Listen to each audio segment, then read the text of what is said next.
Hello，各位好，我是 Revision Lab 收诊所的阿修，欢迎来到我的频道。如果你是第一次看我们影片，记得先点击下方订阅按钮，再打开旁边小铃铛，这样每次有新影片，你都会第一时间收到通知。也帮我按个赞，让 YouTube 知道你喜欢这种类型的内容。谢谢大家，我们现在正式开始。OK，我们今天来聊一个，我觉得真的非常有趣，但同时又有点沉重的话题哦。你先看看这张图。它揭示了我们这个时代一个超级巨大的矛盾。左边这条 bar 你看是我们的物质生活水准，哇，一路往上飙，对吧？这很好理解啦。我们现在的生活，你随便想，不管是医疗啊、科技啊、便利性啊，客观上来讲，都比历史上任何一个时期都要好，这没问题吧？可是吊诡的地方来了。你看右边这条代表全球的绝望指数，什么忧郁啊、孤独感啊这些，竟然也跟着同步飙升，这不是很奇怪吗？照理说生活变好了，我们应该要更开心才对呀。结果现实是完全相反的。这就带出了我们今天要深入探讨的核心问题：为什么我们拥有的东西越来越多，生活越来越方便，但内心的那种空虚感却好像越来越重？你是不是偶尔也会在夜深人静的时候，突然冒出一个念头，这就是人生的全部了吗？根据大量的心理学研究，这种弥漫在现代社会的绝望感，问题可能不是出在我们不够快乐，而是我们缺少了另一样更根本、更重要的东西。那如果不是快乐，我们到底缺少了什么呢？这就是我们今天要一起解开的谜底。好，这就是我们今天的分析蓝图。我们会一步一步来，先聊聊为什么追求快乐，反而会让我们更不快乐。接着会来一场快乐跟意义的对决，然后呢，我会为大家拆解活出意义的4大支柱，最后会用一个非常动人的故事来做总结。好，我们马上开始第一部分。好的，第一部分我们来谈谈这个快乐的陷阱。其实我们从小到大，整个社会，不管是广告、电影还是社群媒体，都在告诉我们，人生的目的就是要追逐快乐，对吧？找到好工作，赚大钱，谈一场完美的恋爱，仿佛只要凑齐这些元素，我们就能兑换到最终大奖，也就是快乐。但很多正向心理学的研究结果，可能会让你非常惊讶。那就是当你越是刻意去追求快乐时，你反而会变得更不快乐。这是不是听起来有点违反直觉？但你仔细回想一下，是不是常常有那种经验，你拼命达成一个目标，比如说考上理想的学校，或是买到梦寐以求的东西，结果那份快乐的感觉可能只有一下下，很快就消失了。这就是所谓的快乐陷阱。而且这个问题的严重性真的远比我们想象的更巨大。你看这个数字，在美国自杀率最近达到了30年来的新高，这是一个非常非常惊人的警讯。你可能会觉得，这是美国的数据，跟我们有什么关系？但其实这种意义的真空，它是一个全球性的现象，在我们身边也越来越普遍。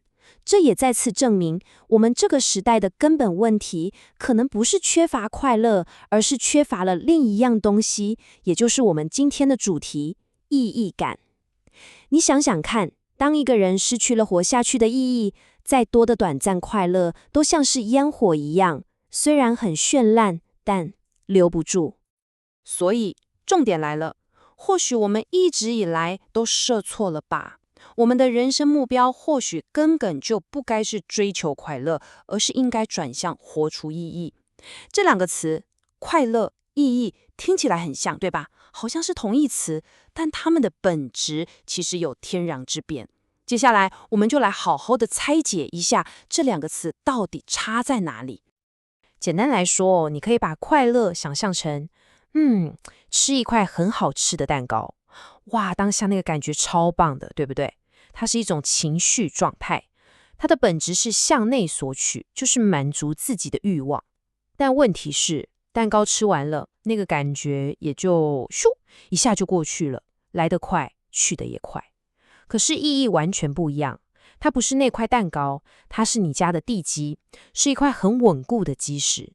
它通常来自于向外给予，是为他人，为一个比自己更大的目标去服务。举个例子好了，你花整个周末废寝忘食的打电动破关，哇，当下超快乐的，对吧？那是索取。但如果你是花一个下午，很有耐心的教一个朋友学会他一直很想学的技能，那个过程可能很累哦，你可能还要查资料，搞不好还会教到有点不耐烦。但你事后获得的那种满足感，那个就是意义，因为它来自于给予。那最重要的差别是什么？重点来咯，当你的人生遇到困难，陷入低潮的时候，吃蛋糕的快乐是帮不了你的，但那个稳固的地基，那个意义感才可以给你力量，让你坚持下去。著名的心理学家马汀·塞里格曼，他就给了意义一个很棒的定义。他说，意义感来自于归属于比自身更宏大的事物，为其服务，并发展出内在最好的自己。我知道这听起来有点学术，对吧？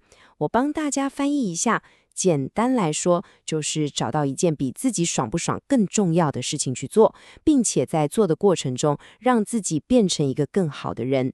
这就是意义的核心精神。而且追求意义绝对不是什么心灵鸡汤而已，它有非常实质的好处。大量的研究都指出，拥有高度意义感的人，他们的人生韧性更强，也就是说，遇到挫折能更快站起来。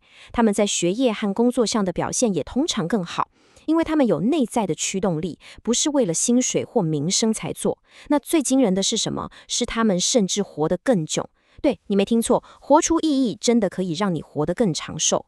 所以你看，把人生的目标从快乐转向意义，这绝对是一个报酬率极高的投资。好，那问题来了，道理我们都懂了，但到底该怎么做呢？别急，接下来要介绍的4大支柱，就是一套非常具体，可以马上开始实践的行动指南。TED 演讲者 Emily Esfahani Smith， 她花了5年的时间，访谈了数百人之后，整理出了打造意义人生的4大支柱。接下来，我们先来看前2个最基础也最重要的支柱：归属感与目标。好，第一根支柱是归属感。归属感指的是你在一段关系里面感觉到自己是被珍视的。这里有个重点哦，关键是你是因为你是谁而被珍视，而不是因为你的立场或是你相信什么。这是一种无条件的接纳，一种你就是你，这样就很好的感觉。接下来这点超级重要，因为归属感其实有分2种。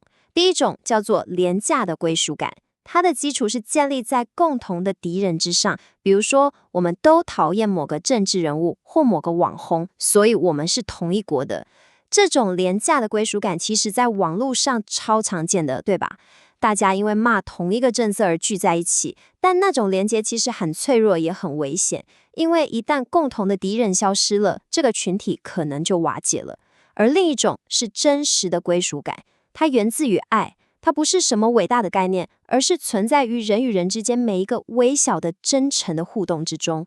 它是一种选择，你可以选择在日常生活中去创造这种有温度的连结。这里有一个故事，我觉得超棒的，可以完美解释这一点。有个叫 Jonathan 的人啊，他每天早上都会跟纽约同一个街口的小贩买报纸。他们不只是买卖关系哦，而是会花点时间聊个天，问候一下，就像朋友一样。结果有一次 Jonathan 刚好身上没有零钱，那个小贩就笑着跟他说：没关系啦，今天就算我的。很有人情味，对吧？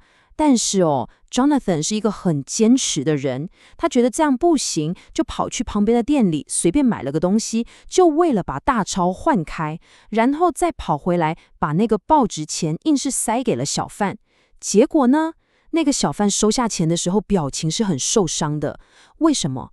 因为他本来是想做一个善意的有人情味的举动，建立一个朋友之间的连结，但 Jonathan 却用坚持付钱这个看似有礼貌的行为拒绝了这份善意。他把这个本来可以很温暖的互动又打回了纯粹的金钱交易。这个故事真的给我很大的冲击。我们常常觉得自己很有礼貌，很公事公办，但有时候正是这种太有礼貌，反而把人推得更远，直接关上了建立真实连接的那扇门。我们继续看下去，第2根支柱是目标。谈到目标，我想先分享这句话：这是一位医院清洁工说的。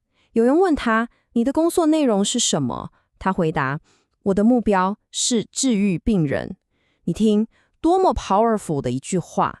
他完全没有把自己看成只是一个扫地的，而是把自己看作是整个医疗团队不可或缺的一份子。他的工作是为了创造一个干净无菌的环境，来帮助病人康复。他完全重新定义了自己工作的价值。这就是目标的核心。目标的重点不是你想要得到什么，而是你能够给予什么。也就是说，用你的个人优势去服务他人。这个目标不一定是要做什么惊天动地的大事哦，真的不用。它可以很小、很日常。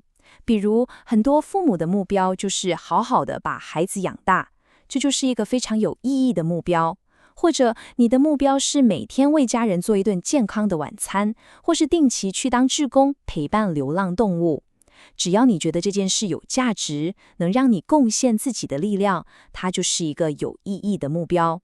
当然，很多人是透过工作来找到目标，感觉到自己被需要，有贡献。所以像现在社会上很多人对工作感到倦怠或是失业，这不只是一个经济问题，它其实是一个存在主义的危机。因为当人们没有一件值得努力的事情去做时，就很容易失去方向感。好，如果说归属感和目标是帮我们站稳的两根地基梁柱，那接下来我们要谈的这两个支柱，超越与叙事，则是帮助我们往上看，找到超越日常琐碎的力量。它们听起来可能比较抽象，但同样非常关键。第三支柱叫做超越。超越指的是那些非常稀有的时刻，在那个瞬间，你会暂时忘记自己的存在，忘记时间，忘记烦恼，感觉自己跟某个更宏大的实体连结在一起。这种感觉就是我们常常听到的心流状态，或是所谓的物我两忘。这听起来很玄，但其实你一定体验过。可能是在看一场很棒的电影，完全沉浸在剧情里，或者是在写作、画画、写程式的时候，进入一种 in the zone 的状态，甚至只是专心的和你的孩子或宠物玩，那一刻，全世界好像只剩下你们，所有烦恼都消失了。这些都是超越的时刻，是我们暂时摆脱那个小小的自我，感受到更大连结的瞬间。这里有一个很有趣的科学研究，研究人员让一群学生抬头仰望一群将近60公尺高的巨大尤加利树，差不多20层楼高哦。他们就只是静静地看了1分钟，结果发现，在看完树之后，这些学生普遍感觉自己的烦恼好像变小了，比较不那么自我中心了，而且在接下来的心理测试中，他们也表现得更慷慨，更愿意去帮助别人。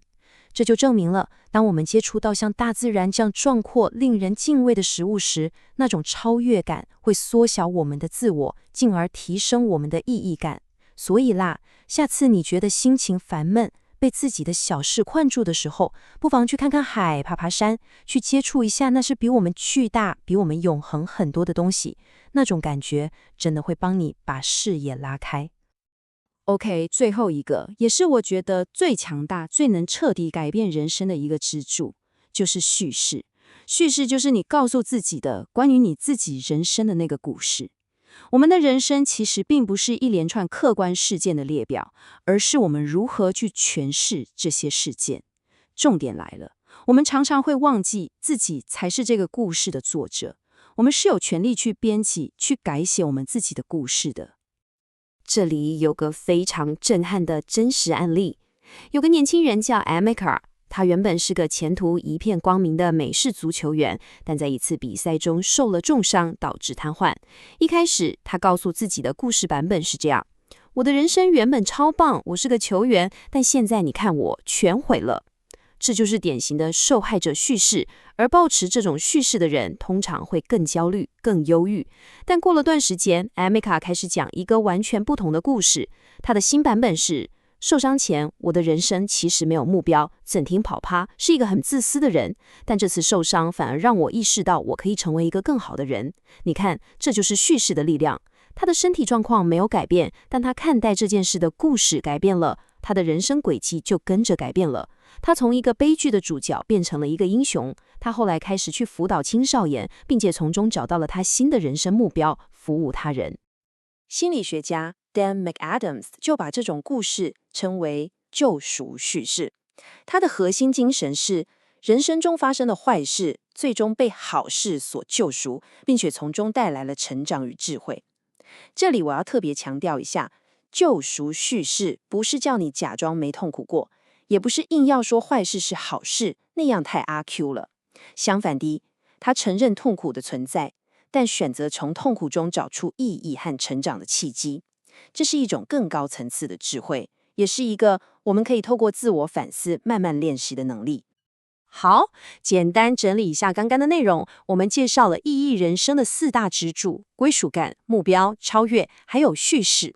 接下来这个故事会像一条线，把前面我们谈到的4颗珍珠全部串起来。你会看到，当这4个支柱同时发挥作用的时候，力量会有多么强大。这是演讲者 Emily 的亲身经历。在她大学毕业几个月后，她的父亲突然心脏病发，情况非常危急。事后，她问爸爸，在濒死挣扎的时候，心里到底在想什么？